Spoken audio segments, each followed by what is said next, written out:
Welcome to Goalie Science, the podcast where we try to bridge the gap between theory and practice around hockey, and most specifically, hockey goaltending. I'm Ben Cernick, and as always, I'm here with Jamie Phillips, a broad edition. Rod, I was planning on doing vlogs, but I got so embarrassed when I think about filming myself in the airport. But I do have a lot of B-roll. I just don't have a lot of A-roll because B-roll is easy. What if we just make your vlogs are just straight B-roll with like some of that like unlabeled, like chill step in the background, or it's like drone shot, pan, drone shot, pan. Can we do that? Yeah, I don't have a drone, but yeah, I could just make my world tour, just turn it into those like 8-second motivational videos that I normally do, but just make it. Yeah, but I have plans. Like I have my camera set up and everything. I got so in my own head at the airport. I was like, dude, I just can't. What are we gonna talk about? So maybe what I'll do is maybe I'll record something here in the hotel. But yes, abroad, the world tour, helping out at the camp in Texas, and then I'm gonna go visit my goalie in Finland and skate with him, and then some other goalies when I go over there. So really excited. Got a lot. I've never been to any Nordic countries before. So This is exciting. Do you have a chance to hang out at any like a club organization? Like where are you skating? Is it like gonna be like the rink or the facility for one of those like clubs, basically? Isn't I'm not 100% sure because like Max is in charge because right. he lives there. But I actually, that is on the to-do list. I think I'll put up a post because I would like if there were other like Liga teams or even Metis teams. Yeah. I'd love to just go skate or get some interviews for the pod and just like talk to some goalies and talk to some goalie coaches there, and just learn and see what they're doing. Because like I said, I've never been there. Like I played in England. It's like very different. The English hockey has so much potential, but it's very much not being taken advantage of. Whereas Finland has been established for a long time. So, Jamie, yeah, why are there only 5.5 million people in Finland? Why are there so many NHL goalies? Riddle me that. well, they have a lot of NHL players. Someone was saying this too. It's just because their system is really good.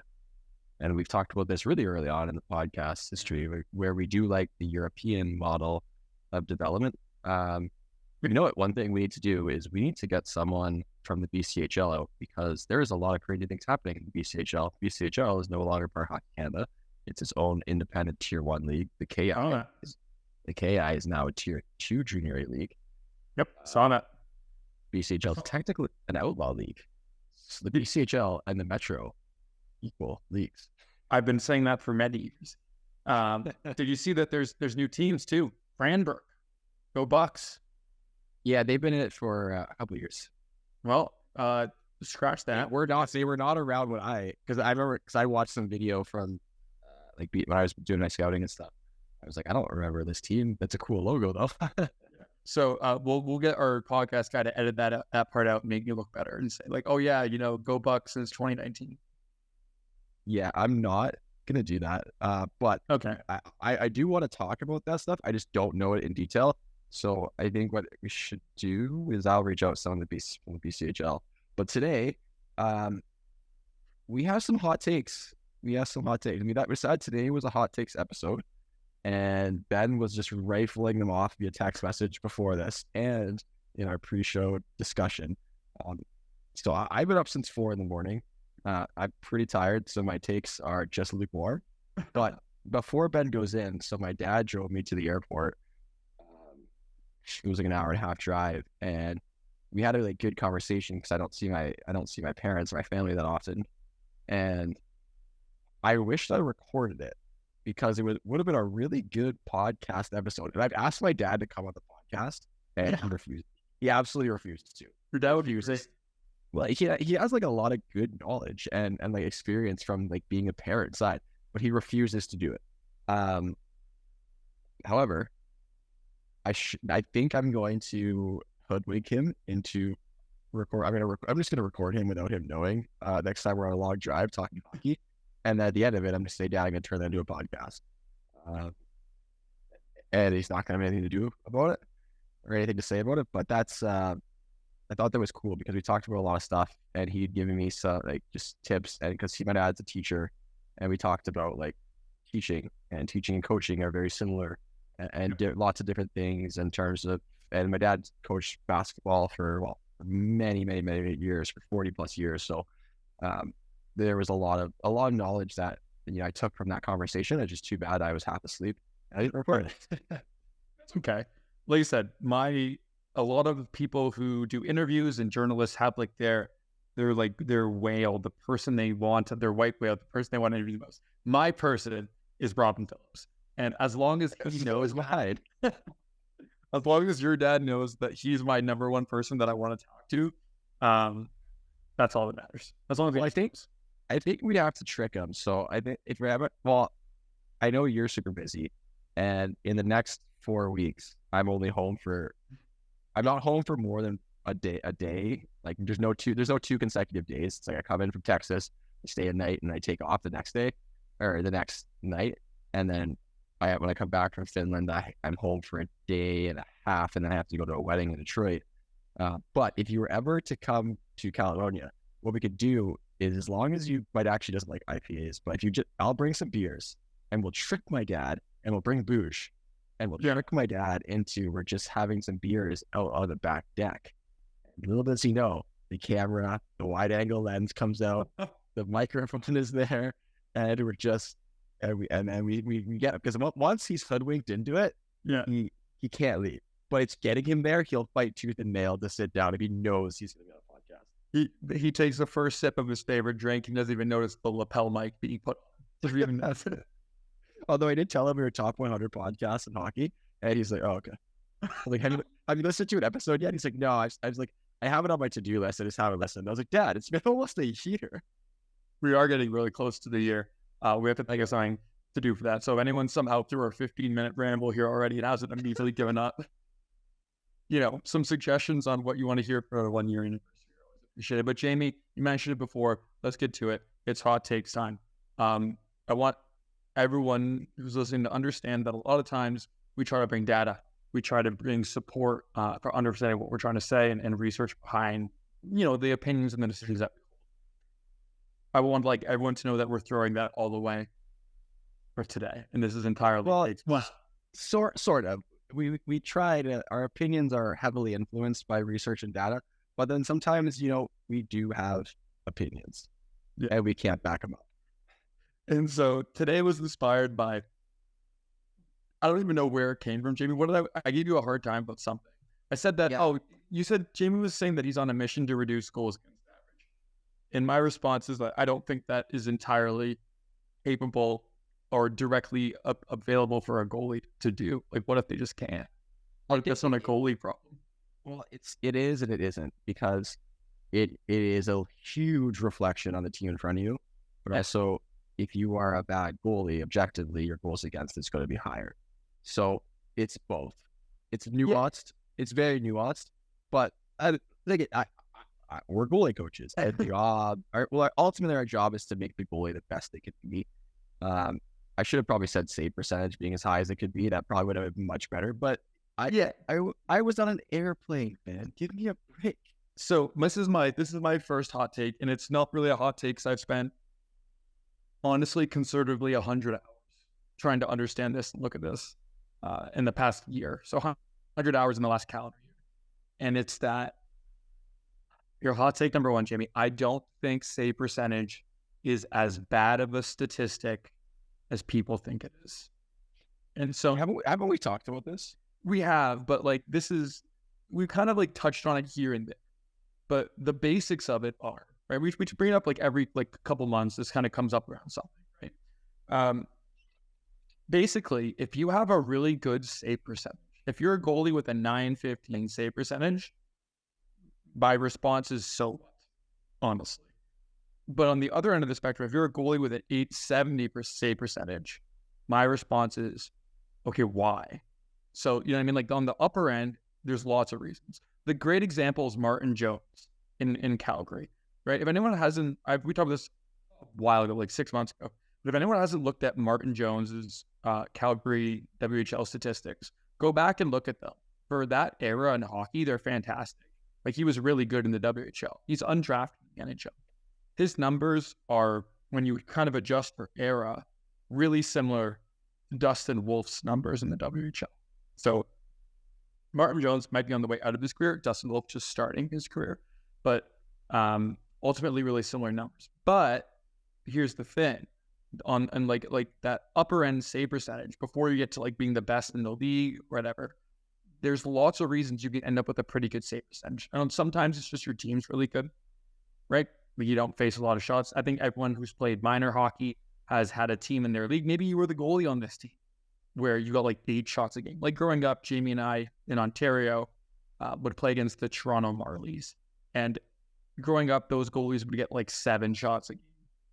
And they would make a lot of, they were really good. Yeah, and their goalies were good too. So this is not a slight on their goalies. Like their goalies were always like some of the best goalies in their respective age groups. And they still are to this day, right? So it's not a slight on them, but it was really hard to ever say a team tested them or a team, and that's not to say it didn't happen, but it just didn't regularly happen, right? So having a 930 save percentage when you're on a team like that, that makes sense. That's kind of the expected baseline for that. But when we start getting on the bottom end of things, 870, 880, and that's more prominent in junior hockey than it is the professional level because there's no one who's really doing that in the professional level, right? Like the range of statistics shrinks the higher up the pyramid you go because everyone is just better. So there is less and that, and the system is much more defensive. Correct. Yeah, exactly. But even then, though, like there's situations where goalies in CHL games are given, having 860 save percentages on 28 shots a game now, right? The thing is, and the response to people say logically is okay, but you don't know what the quality of chances. Save percentage just counts number of saves, right? When you start looking at like NHL data, for example, the worst teams give up more chances, but it's like giving up more chances doesn't lead to worse save percentage. Yeah, it's true. Right? Like giving up more high danger chances to goalie or receiving those to goalie at the NHL level does not lead to a worse save percentage. Want to know what leads to a worse save percentage? Worse goaltending. Like there is stability amongst the top performers. And so when I say save percentage is not a bad statistic, what I mean is it does identify who is not a good performer. It doesn't identify who is a good performer, but it does identify who might be a bad one. And I think that's actually really important, right? JB, you talked about this a year ago, where I remember you made a post that got people really angry, which was you're responsible for your save percentage. I remember you saying that, like, don't get mad. Don't blame your team if you have a bad save percentage. Like, take some responsibility for it, right? People were really upset. My team gives up 80 shots a game. Yes, if your team gives up 80 shots a game, this conversation does not apply to you. You cannot do anything about 80 shots a game.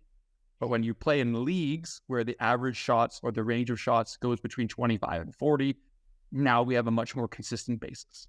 But even if you get 80 shots, it will regress to the mean ultimately. So if you're a good goalie getting 80 shots, you still will hover around those high 80s to low 90s.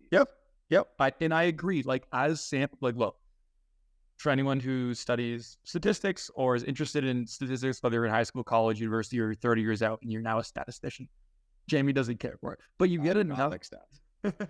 You get enough games at a large enough sample size and things will even out over time, right? That's why one of the better, not one of the better predictors, but something that is interesting is that, like, if you look at a goalie's 4-year window compared to a 1-year window, you have a way better idea of what goalies are doing statistically, right? So, like, for example, Linus Ullmark just had this amazing season in Boston. They were, a very good defensive team. Both him and Swayman were great. Swayman's a great goalie too. They were both not tested very much compared to their peers. Here's the thing, though. Go back and look at Linus Ullmark's numbers throughout his life. Like, no one should be surprised that he was capable of this, right? Like, you zoom out for a second, take away this season, and it's like, did I think he deserved to win the Vesna? I don't know. I'm not a sports writer with a vote, but ultimately, like, anyone who was like, oh, this is an outlier in his career. He will not have a 940 save percentage next year, but I wouldn't be surprised if he puts up a 925, even with the shell of Boston's team coming back, because he's always put up that number. Like, I'm off the top of my head, but I'm pretty sure he had a 922 in Buffalo one year, 917. Like, he's always been good. So you take a zoom out and it's like, why is anyone surprised? Linus Ullmark had this great season. He went from being a really good goalie on a bad team to a good goalie on a great team. I don't know, man. No, that's true. And yeah. And the thing is everyone gets obsessed with stats and data because for the most part, until you get to higher levels, stats and your elite prospects is basically all anyone can go off of. Because most minor hockey teams and even junior hockey teams don't have the financial resources to fly and do these things. But with a lot of video and stuff, it's getting better. But this actually brings me into your next hot take that I'm going to steal is teams not consulting their paid goalie coaches on when committing or signing or even really in the recruiting process of goalies. And I find that very strange because, in the era of like InStats and all these awesome tools, in order to watch tons and tons of video, even if you can't fly your goalie coach out to halfway across the world to watch a different goalie, there are a lot of times when goalies get signed and the goalie coach just goes, "Excuse me, where did this come from?" And I just don't understand. Like I get like the head coach or the GM, like you make the executive call, but I think it's really important to consult your goalie coach on the decision. You don't have to agree with it, and you can still ultimately do what you want if you're the head coach or GM. But I think you should like talk to them and be like, "Hey, like, what do you think of this guy? Do you think you could make him better? Like, has he peaked? Like, where's his potential?" So, why is that? Tell me the deep psychological issues in terms of why GMs do what they do. I don't know. I have no idea. But the thing that always sticks out to me the most, and Jamie, we started talking about this a little bit as in the past, but it's like whenever you are a coach for a team and you want to take a player, and this is primarily junior age and above. So I please don't take this and use it for U10 hockey. Please don't. But the idea that when you're trading for a goalie, signing a goalie, recruiting a goalie, you need to have a fundamental understanding of how you think that goalie is going to fit into the system that you play. Right? I think in junior hockey, a lot of the times we see a team be like, "Oh, this guy's thought this man or woman crushes us. They own us." But you have to reflect on like as your own. You're watching the video of your own team playing. Does your own team get the same offensive chances that your own team gives up? This is the latest Ullmark argument again, where you look at, Ullmark's not super great laterally, and Buffalo gave up a lot of lateral options, but when he moves to Boston, he gave up mostly straight shots. Ullmark is really good. And so again, that goes back to the Ullmark pod in terms of goalies. Certain goalies have certain success in certain systems. And I think that's typically where a goalie coach should be able to see. Like for goalie coaches, especially the ones that watch like every game, your team system, what they give up. And so it's like, okay, like we really give up a lot of backdoor chances. We need a goalie who maybe is like taller and more flexible and quicker laterally. And you can kind of like be like, yeah, we don't give up that many straight shots. So even if he's not the best tracker, we can kind of get away with it. And so that's where a goalie coach's eye and expertise really comes into play. That's where that value that you're paying a guy. You're paying a guy not only to get your goalies better, but you want him to improve your overall team success. And that starts by bringing in the right get man or woman. Yeah. And ultimately, it's different at every age group too, right? If you're bringing in a player 16, 17, 18, they're still in a period of their time where they can really, I think change their game to a certain extent. I think as we get older, 21, 22, I'm not sure goalies really change that much beyond that time. And what I mean by that is I'm not sure you can really rewrite all the patterns that have been written, right? So I think an example is let's we'll use Ullmark as our example today. Fantastic goalie. Again, before this past season, he was 915, 917, 917, 938. Like he's been good for 5 years now. But like you mentioned before, I don't think Linus Ullmark practicing backdoor saves will make him better at backdoor saves at this point. It's right. like how is there a chance, right? I want to get this right. So he's 29 years old. He's turning 30. He's your age, 93, Yeah. right? So, thinking about your game, can you really modify your game at 30? Like the tiniest bit slowly, but something. But then you're changing something about what you've done that's made you successful at that point. That's true. Right? And this is something that I think people need to appreciate, is that any change in someone's game, you're at the elite level, you're sacrificing something else. To be better at backdoor saves, you're likely giving up depth. Yeah. That's the first thing that you would give up to be more consistent on backdoor plays, is make the distance smaller. Right? Yeah. Yeah. No, I would agree. Right? And it's like, I'm not sure there is like an off-season program that you can practice simulations of, is this person shooting or passing at the NHL level? Right? Like, I think people say like, make the better read. And it's like, again, you're a 30-year-old. I'm not sure how they read the game is going to change that much. I mean, at that point, you've probably seen so many situations that like you've probably seen almost all of them. Yep. And your reactions and your reads are pretty steady. So like what's focusing a couple of practices on something going to do. It's hard. Yeah, it is hard to say at that age, but when you're younger, that's a different story because you're young and malleable. And now we can start to make those changes, which is why you see like huge growth with a lot of younger goalies. All of a sudden, they're really good at certain things because they're working on things, their exposure, that combined with just going puberty, getting stronger, growing taller, and all these different variables. So I think that's important separation between, like, you're not saying, if you're a U13 goal, it's like you're never going to get better. Yeah. Once you're like 25, 26, 27, the progress is very, very slow to minimal. There still can be progress, but it's very small, and it's millimeters, not inches. The way that I always describe it is that I think, honestly, at 17, by the time you're 17, 18, how you play is going to be a lot of how you play the rest of your life. I think the growth after that age for most people, so again, grain of salt, this is the hot takes.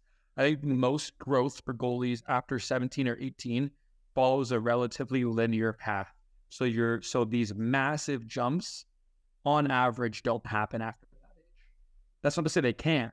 I'm just saying on average they don't. Like, most people will continue to progress. They'll keep getting better, but you're not going to have that same huge jump you make between 13 and 14.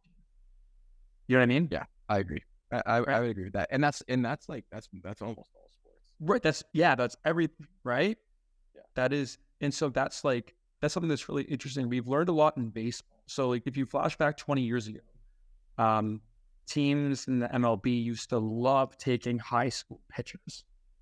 Some still do, but they used to love drafting high school pitchers because they threw really hard and they were only 17, only 18, right? You hear that. They're only 17. And a lot of those guys don't make it. And there's a lot of reasons why they don't make it. But one of the bigger reasons I think people have learned to understand is that you are projecting onto young people what their potential is, rather than identifying what they're good at and what that ceiling might be, right?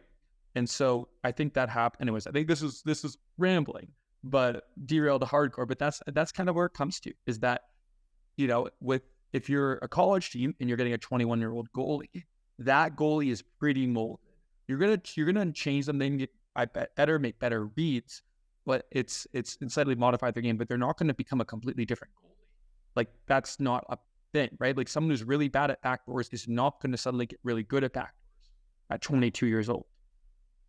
Yeah, and I agree with that. I think a good example is one of my goalies at Tech. We really improved his skating over the course of the year. So we're talking 10 months of skating, and he's a significantly better skater, but in terms of improvements of his game, there is improvements, but it's not like the degree that his skating increased. So we really increased one aspect, and it helped a bit, but it's not like you have some brand new goalie over the course of a year. And this is a 21-year-old kid. Now, of course, over the course of his college career, it's 4 years of little improvements here and there. And if he continues on a steady path, then after year 2, 3, 4, now you can look at not a completely different goalie, but like a much more improved goalie. And like, again, now we always talk about, play the long game and stuff.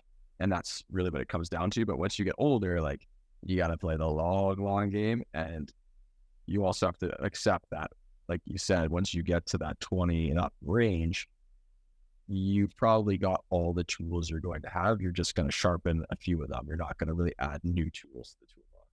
I actually really like that analogy. Yeah, like the fundamental core of that type of goalie is the same. And I think if people want a really good example of this, is take a goalie that you really like watching in the NHL, preferably someone who's probably in their mid to late 20s, I'd say. Go 10 years ago and watch their junior highlights. And what you'll see is a different era of hockey, but you'll see the same tools and the same patterns that the goalie shares 10 years ago before, right? Player coaches and scouts talk about this all the time with forwards and defensemen, that they don't make these huge jumps in their tools. They have them at the lower levels that are visible, and then they get better at them. They get more consistent at them, but they need to demonstrate that they own the tool to some capacity, right? Like an example of that a lot of the times for this discussion is Cale Makar, who, when you watch play, has the footwork and the hands on a blue line of just like, again, a next generation talent, which he currently is. He played in the AJHL, right? Which, not a big league to produce NHL talent out of, pretty good league to produce college hockey players out of, but not, first round NHL draft picks out of. But if you go watch him in the AJHL, there's flashes of him doing that same stuff, right? Like, he always could do it. He did it a lot differently 8 years ago, but he could always do it. And I think we project onto people too much and not look at what they currently are. And I think that's really important as for a coaching perspective, from a parent perspective, from a player perspective, right? If you're an older goalie, if you're, your 20-year-old junior goalie right now, know what you're good at. Don't stop working on the things you need to improve on, but know the type of goalie you are. Don't try to reinvent your game. Double down into the things you're good at. Understand how your game needs to fit in your team's environment. Yeah, I agree. I agree with that. Let's move on. The hot takes. Yeah, well, this is the transition hot take. What I was going to say is, and it's kind of ties into the one that you brought up. And I know I just remembered a lot, so I'll toss one immediately into your court. I just went on a big rant that I think, goaltending is decided a lot by the environment in front of them. My hot take is that, well, yes, coaches don't often take into account goaltending, how they fit into that environment all the time. I also don't think goalie coaches, myself included, do a great job of trying to mold that goalie into the environment their team plays. I think we do an okay job, but I think we can be better. Yes, I agree. I agree a lot with that. I do think a lot of the times that stems from the fact that goalie coaches are just given some goalies on a team without input, and they have to do their best with it. And so you take a goalie and you have to, like, when you first skate with a guy or a girl, you want to see, okay, what's their raw ability? Like, how are they to the skater? How are they as tracking? How are they listening? How are they as a person? And then you need to have like a body of work throughout the season to then understand, like, what does our team give up? And so I can speak for myself, and I would watch the video, or I'd either watch the game live or watch the video back, and all the touches of all the chances we give up and the goals we give up. And then it's like, then we start, for me, it would be, because it would be in college and we only play 2 games a weekend, I could tailor my goalie sessions around what the other team kind of does or what we tend to give up. Typically, we're pretty solid other than against Mankato, who was the better team in our league. So they gave up a lot of cross-crease one-timers in the power play. That's them score a ton of goals.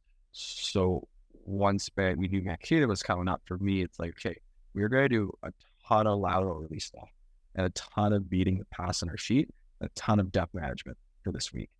And so it's hard for me. It would have to be, I'd have to take it in terms of what are we approaching, what are we playing, who we're playing against in the week, what are their strengths, and then how can I tailor it that way rather than what are consistent patterns that we give up. Because I also do find that sometimes it's hard to find patterns with some teams Yeah. because there is a lot of inconsistency.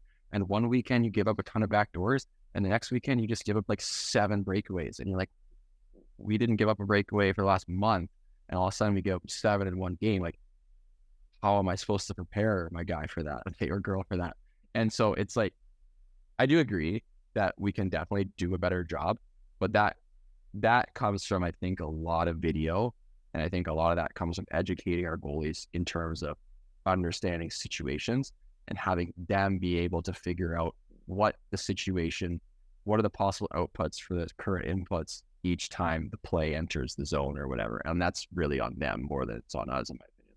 Yeah. And I agree with everything you said. One of the greatest challenges with hockey and what makes it such a really great sport for a fan experience is the variance we see, right? Like anyone can be anyone because like you can just give up 6 breakaways in a game to the worst team in the league and lose, Mhm. right? Like that's just, right? You don't see that as much in some other sports. So a good example is basketball is a lot more consistent at pretty much every level, right? It's why everybody loves a March Madness, run, right? Because it's just rare. It's less consistent. But it's also really hard, right? Because again, at the end of the day, the defenders and the forwards of the team are people too who make mistakes, who are inconsistent. And so even if you're playing a system, then you want your goalie to kind of shift and adapt in that system. Maybe the system changes week to week based on who you're playing. Still requires the team to be able to output that. And I think that's where I've seen a lot of frustration for younger goalies. And I say younger, but pre-college, right, like junior goalies where it's like, we played this team in February. We played them last time in October, and we gave up. They're 2 completely different games. They're not even close to the same game anymore, right? And I think that is what's hard about prep too, right? So I like what you said. Is I think ultimately it's our job that you should probably understand on average what your team does, right? Like I think have a baseline of things that your team does well. Have a baseline understanding of what the defensemen on the ice do well, right? Like everyone, whether you fully appreciate this or not, there are lines on their team or the team that you like or the team that you coach or the team that you play on that give up different, worse, harder chances than the other people. And if you don't think they do, go tape every game this year and I guarantee you'll start seeing patterns. Yeah. Uh, Right? yeah. My final hot take, actually, I do have 2. This one's a quick one. I bought Belvita breakfast bars, and it says 4 hours of nutritious, steady energy. I don't know how they came to that conclusion. That's exactly 4 hours. But my last hot take is courtesy of my dad, Rob Phillips, and him and I in the car this morning were talking about, because I was telling him about like the podcast and things we talk about, and I talked about the like things that made myself successful a lot of times come from the environment that I was fortunate enough to be a part of. And then my dad said something that I never consider, because I don't really I still have a hard time like thinking in a positive light about myself and my skill level and stuff like that. But it essentially came like my dad said this, he's just like, the kid has to want it. Because I said, like, Dad, like I had all these options and like, you guys provided and gave me like everything I ever needed. And he's like, yes, but you wanted it. Like, we never had to tell you to do this or do that. You would always tell us, like, I want to do this. I want to go skate. I want to go to the gym. I would need to do this. I need to do that. So it comes down to like, this is more from how I take for parents is you can't force your kid into it. Your kid's gonna have to want it. And because I think our conversation was about burnout and young athletes. So ultimately, you can't guarantee success, but a good indicator is if your child truly and genuinely wants it and you can help support them. I think 1, that's good for life, but 2, in terms of athletics, that intrinsic motivation is probably the most important thing, because that child is looking to do whatever it takes to be their best self. I think that's my hot take is there's too many parents that are extrinsically trying to find motivation and not expecting their kid to be intrinsically motivated. Yeah. I love that. I agree with it. The other thing that I think I like about this too is I think if you're a goalie coach or a parent or a any coach that works with young kids, you can help kids find that intrinsic motivation, right? Like you can help guide them. And because something that's really important, something that I've been doing a lot of things about too, is when stuff gets hard, sometimes you quit, and sometimes it's okay to quit.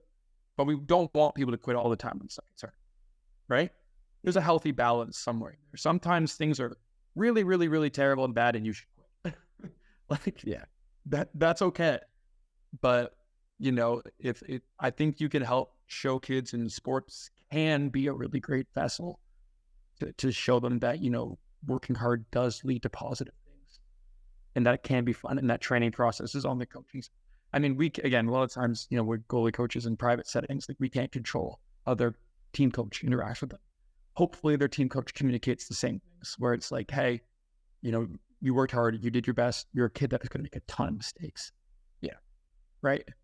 Like nothing worse than a coach blaming a U11 game on like doesn't it sound bad when you say it out loud? It sounds bad when you say it out loud, but I think back, I'm like, yeah, I definitely was blamed for like some games, and like when I was in like the Pee Wee, like I started with the Pee Wee, so like the band. I'm definitely a minor midget and definitely a junior. Oh yeah, so many times. Yeah, and it's like, and this is not a hot take, and I think we really should do a full episode, like a full episode on this, and bring in some other people to kind of share this. I promise you, at pretty much every age, the goalie knows when they should stop the puck. Now, there definitely are goalies who will never take anything like that. We can work on that. We can foster that. But at a certain point, I promise you, I promise you that no one is meaner to themselves than we were. Like you don't need to rip into some goalies. Know your goalies. You don't need to rip into them. They already are ripping into themselves. Yeah, I mean, I was definitely too hard on myself. Way too hard on myself. But I think that's it for my hot takes. Other than I don't know how anyone can live in this kind of heat. It's actually unbearable. I can't do it. So people that live in the southern United States and southern Central America, good for you guys, because it's freaking hot. Look, Jamie, you're a Houghton, Michigan person, born and bred. You're a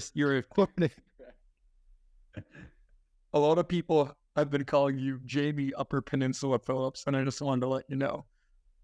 I think I should get honorary Uber status. Yeah. Well, my point is, I put in enough years there that I think I deserve that, but that time has come to an end. So it's a new chapter for me. And we'll have lots of good conversations working with minor hockey goalies in the next coming months. Me and you both, buddy. Jamie, so this is the hot takes. I want people to know that, again, at the end of the day, this stuff is kind of this on our mind and what we think about, but we also are open to the discussion around it, as always, right? This is how we kind of see it, at least explain a little bit more. There's obviously, we could go on for hours about some of the nuance, the details of some of these things. So the discussion and the room for discussion should and always is open. So as always, if you have some thoughts on this, have some hot takes for our hot takes, send us an email, leave it in the comments. As always, like and subscribe.